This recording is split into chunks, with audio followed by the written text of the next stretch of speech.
Pandemonio, un podcast de Javier Leibiuski.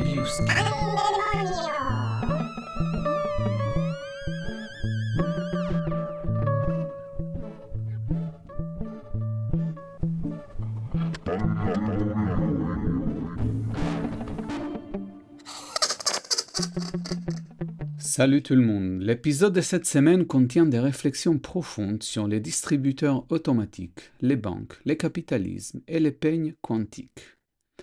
Je ne sais pas vraiment ce qu'est un peigne quantique. Cela m'est venu à l'esprit à l'instant, mais j'imagine que cela doit être un appareil qui, tout en peignant vos cheveux dans ces mondes, peigne également ceux d'un extraterrestre dans un univers parallèle à des milliards d'années-lumière d'ici.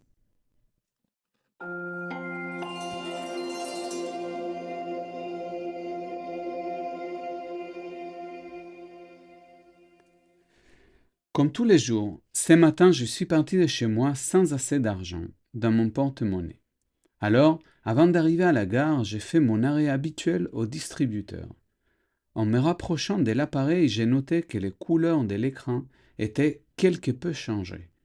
Mais je n'ai pas fait trop attention et j'ai introduit ma carte dans la fente destinée à cette fin, où elle fut avalée à une vitesse étonnante, comme s'il s'agissait plutôt d'un animal affamé. Immédiatement, le message demandant que je tape mon code secret est apparu. Juste avant l'écran suivant, demandant de choisir l'opération que je souhaitais réaliser, j'ai cru voir fugacement un autre écran où était marqué « Gros con ». Ça m'a paru tellement peu probable que je me suis dit qu'il s'agissait d'une illusion et j'ai appuyé sur « Retirer de l'argent ». Mais il ne s'est rien passé. J'ai appuyé de nouveau sur la même option et là, un nouveau message s'est affiché. Débile. Cette fois, j'étais sûr de ce que je voyais. Je me suis dit que peut-être ce n'était qu'une farce mise en place par les programmateurs du système bancaire. Je n'allais pas en faire toute une histoire car, à leur place, j'aurais fait la même chose. J'ai essayé le bouton une troisième fois. Vous aurez que dalle. Les trains que je devais prendre entraient en gare. J'allais arriver en retard au travail et cette histoire des distributeurs commençait à m'agacer. J'ai appuyé avec force sur l'option désirée et cette fois la machine réagit bien.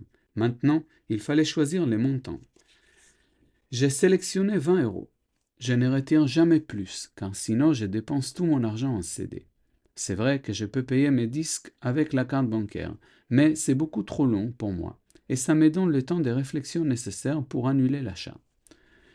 Une fois de plus, le système ne répondit pas, et un nouveau message s'afficha. « Je ne vous donnerai rien, gros connard !» S'il s'agissait d'une blague, elle ne me semblait plus drôle. On dépose notre argent sur un compte bancaire et les banques nous garantissent de pouvoir retirer nos sous quand on veut, gagnant à leur tour de l'argent à chaque opération. Si à cause d'un problème ou une blague, nous ne pouvons pas le faire, c'est inacceptable. « Donne-moi ces maudits 20 €, espèce de machine stupide !» Et je criais sur les distributeurs. Une dame qui passait à mes côtés a vite traversé la rue. J'ai choisi à nouveau la somme désirée et une fois de plus la machine m'a insulté. Elle allait de plus en plus loin, me traitant des fils d'une mauvaise mère, vieux con, testicules écrasés et rats à l'haleine de merde. À ce stade, j'étais complètement hors de moi, rouge de colère, en train de crier et d'insulter les distributeurs, lui donnant des coups de poing, puis insultant les banques en général, les mondes des finances, les FMI et la Banque mondiale. Quand les policiers m'ont immobilisé, j'étais encore hors contrôle et j'ai commencé à les insulter aussi, ce qui m'a valu pour une bonne raclée, de celles qui ne laissent pas de traces. J'ai été accusé d'avoir causé des dommages à des équipements publics, d'avoir provoqué des troubles sur la voie publique et d'avoir insulté des agents de la loi. Quand j'ai dit au juge que les banques se moquaient de nous et nous arnaquaient avec notre propre argent, j'ai été condamné à 6 mois d'internement dans un hôpital psychiatrique. Et le pire, c'est qu'on ne m'a pas rendu ma carte.